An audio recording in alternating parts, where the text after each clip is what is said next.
encounters in D&D suck. At least that is what is to be believed if you go to any Reddit thread or comment section on the matter. And yes, that is a taco butt. But here's the thing about random encounters, they don't have to suck. I was perusing YouTube making breakfast this morning, as one does, and I came across this Ginny D video on the topic of random encounters, and it's really great. You should go check it out. It got me thinking about how I use random encounters in my game, so here's what I've been doing, and maybe someone out there can find these useful.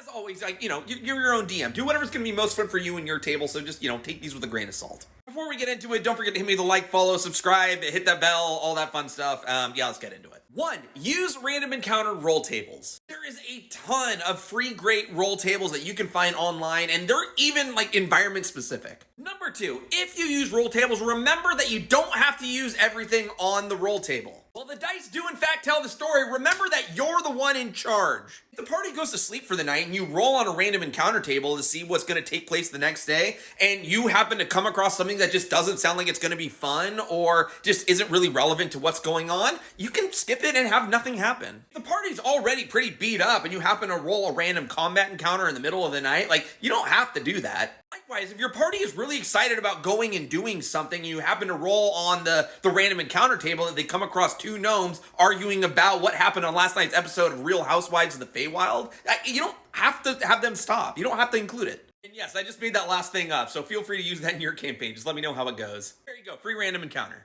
And number 3, random for who? If you're a DM who just prefers to have everything pre-planned, that's perfectly fine. There's nothing wrong with that. As long as your players don't really see it coming and it feels a little bit out of left field potentially, guess what? It's random to them. Moral of the story is, however you want to run random encounters is entirely up to you, and I would say that just as long as you're doing whatever's in the best interest of your table and maximizing fun for your players, you're doing it right. So anyway, there's 3 things to consider regarding about how I've used random encounters in my games that have made them successful. I never really know how to end these videos, so there's the taco butt. Have a great day.